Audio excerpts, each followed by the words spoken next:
हरियाणा चुनाव के जो नतीजे सामने आए उस पर भरोसा करना हर किसी के लिए मुश्किल हो रहा है। कांग्रेस ने तो एक सुर में कह दिया, नतीजों को हम स्वीकार नहीं कर सकते, हमारे पास सबूत है, खेल हुआ है। बीजेपी की सरकार ने प्रशासन के साथ मिलकर खेल किया है। लोकसभा चुनाव में भी खेल हुआ था, लेकिन इस बार हम पूरी तरह से सतर्क थे, इसीलिए चुनावों में जो खेल हुआ उसे अब जनता के सामने लाएंगे, बताएंगे कि कैसे जनता के वोट को चुराया गया। पूरे चुनाव अभियान में बीजेपी कहीं नहीं दिख रही थी। लोग बीजेपी नेताओं को गांव में घुसने तक नहीं दे रहे थे। बीजेपी उन सीटों पर भी चुनाव जीत गई जहां उसके कट्टर समर्थक भी उम्मीद नहीं कर रहे थे। और अब कांग्रेस ने धांधली के सबूत जुटाना भी शुरू कर दिए हैं। एक एक ईवीएम की बात हो रही है, किस ईवीएम में धांधली हुई और किस ईवीएम का ओरिजिनल वोट गिना गया। सबका हिसाब इस बार हमारे पास है और एक दो दिन में इसे मीडिया के साथ भी साझा किया जाएगा। ऐसे में बड़ा सवाल उठ रहा है कि अगर कांग्रेस के पास सबूत है और इन सबूत का जवाब चुनाव आयोग के पास नहीं है तो फिर क्या होगा? क्या चुनाव की विश्वसनीयता पर ही सवाल खड़े नहीं हो जाएंगे? तो आखिर हरियाणा चुनाव पर क्यों उठ रहे हैं सवाल, इसी पर हम करेंगे बात। नमस्कार, मैं हूं आपके साथ मानसी। हरियाणा में धांधली हुई है, कांग्रेस के हर नेता की जुबान पर यह बात है। धांधली के आरोप बीजेपी, चुनाव आयोग और हरियाणा के प्रशासन पर लग रहे हैं। दावा किया जा रहा है कि पूरी मशीनरी एक पार्टी के पक्ष में काम कर रही थी। एक तरफ जहां हर सर्वे, एग्जिट पोल, तमाम एजेंसियों की रिपोर्ट दावा कर रही थी कि बीजेपी की हरियाणा में बड़ी हार तय है, सम्मान बचेगा या नहीं, लड़ाई इसी बात की है। लेकिन केंद्रीय गृह मंत्री अमित शाह दावा कर रहे थे कि हरियाणा में बीजेपी की ही सरकार बनेगी। बीजेपी के विधायक चुनाव से पहले कह रहे थे कि हमारे दिल्ली वाले साहब हैं, अगर कुछ सीटें कम पड़ भी जाती हैं तो भी उसकी पूर्ति हो जाएगी, वैसे इसकी जरूरत नहीं पड़ेगी। बीजेपी नेताओं में जो आत्मविश्वास दिखाई दे रहा था, उसके पीछे क्या कारण थे, अब कांग्रेस को समझ में आ रहा है। चुनाव प्रचार में साफ दिखाई दे रहा था कि कांग्रेस नेताओं की रैलियों में जबरदस्त भीड़ उमड़ रही थी, तो दूसरी तरफ बीजेपी नेताओं की रैलियों में कुर्सियां खाली थी। यहां तक कि पीएम मोदी की रैलियों में भी लोग नजर नहीं आ रहे थे। बीजेपी को हरियाणा में अपने सबसे बड़े नेता मनोहर लाल का नाम और फोटो प्रचार के लिए तैयार बैनर और पोस्टर से हटाने पड़ गए थे। नरेंद्र मोदी और अमित शाह ने अपना चुनाव प्रचार तो पहले ही समाप्त कर दिया। बीजेपी हाईकमान भी डरा हुआ दिखाई दे रहा था, फिर भी चुनाव बीजेपी के हक में चला गया और अब कांग्रेस इस पूरे तंत्र की पोल खोलने में जुट गई है।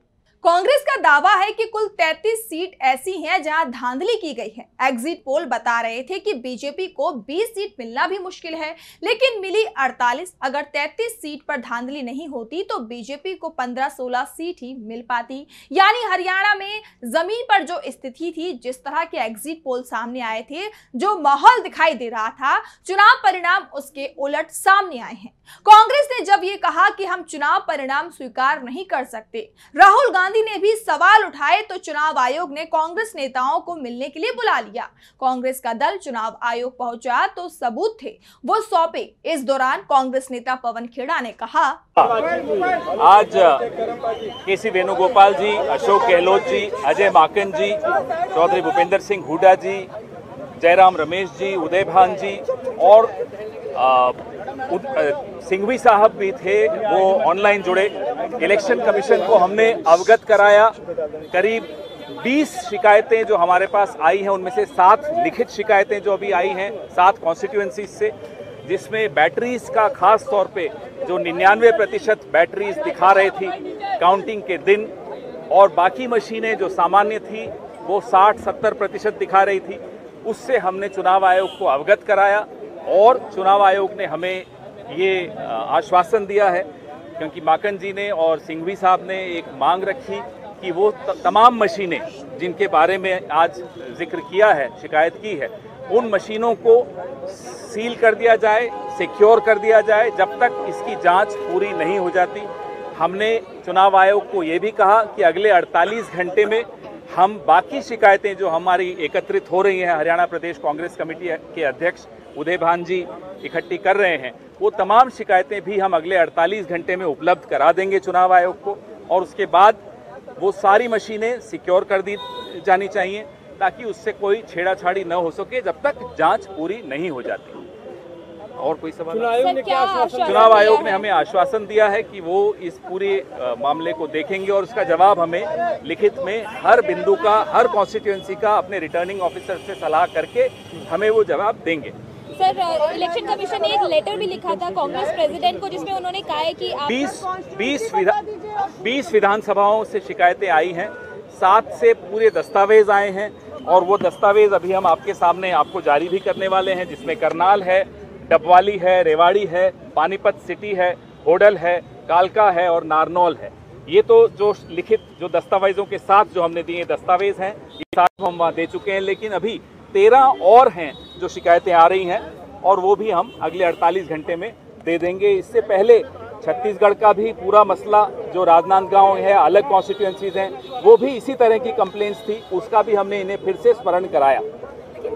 20 सीटों पर धांधली के सीधे सबूत कांग्रेस ने सौंप दिए हैं, 13 सीटों के सबूत और दिए जाएंगे। खेड़ा ने यह भी साफ कर दिया कि मीडिया के लोगों को भी ये सबूत दिखाए जाएंगे, लेकिन पहले चुनाव आयोग को ये सबूत दिए जाएंगे।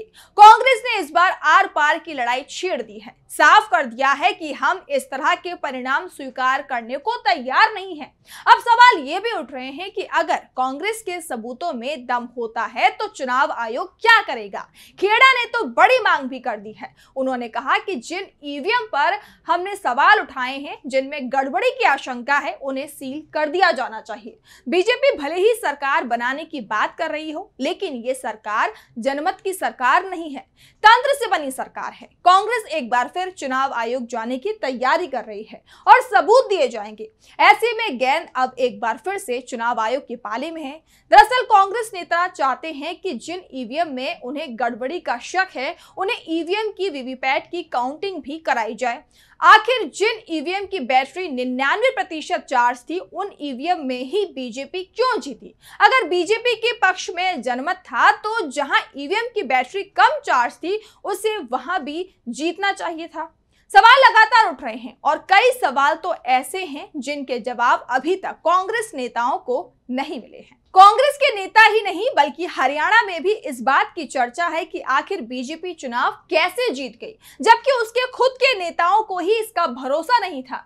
आमतौर पर बीजेपी में परंपरा बन गई है कि विधानसभा चुनाव जो भी हो, पीएम मोदी के चेहरे पर ही लड़ते हैं। सीएम उम्मीदवार वहां भी तय नहीं करते हैं जहां की कमान बीजेपी के दिग्गज नेता के पास हो। 20 साल से बीजेपी की सरकार हो, लेकिन हरियाणा में अमित शाह चुनाव प्रचार में खुले मंच से ऐलान कर रहे थे कि बीजेपी सरकार बनाएगी और नायब सिंह सैनी राज्य के सीएम बनेंगे। सैनी को सीएम बने 6 महीने ही हुए थे और शाह के बयान से ही साफ हो रहा था कि हरियाणा में मोदी के चेहरे पर नहीं, बीजेपी सैनी के चेहरे पर चुनाव लड़ रही है। सैनी ही राज्य में बीजेपी का नेतृत्व कर रहे थे, यानी शाह हो या फिर पीएम नरेंद्र मोदी, उन्हें हरियाणा में जीत का भरोसा ही नहीं था, इसीलिए सैनी को आगे किया गया था। अब हरियाणा में बीजेपी की जीत पर सवाल उठ रहे हैं। कांग्रेस सबूत सामने ला रही है। पार्टी की तरफ से यह भी साफ कर दिया गया है कि जरूरत पड़ेगी तो सुप्रीम कोर्ट भी जाएंगे। फैक्ट फाइंडिंग टीम का गठन कर दिया गया है। पूरे चुनाव को लेकर जांच पड़ताल तेज कर दी गई है। हर उम्मीदवार, चाहे वो जीता हो या फिर हारा हो, सभी से संपर्क किया जा रहा है। सवाल आखिर काउंटिंग में क्या हुआ? आपको क्या लगता है? हमारी इस रिपोर्ट को देखने के बाद हमें कमेंट बॉक्स में जरूर बताएं और इसी तरह की तमाम बड़ी खबरों को देखने के लिए आप जुड़े रहिए डीबी लाइव के साथ।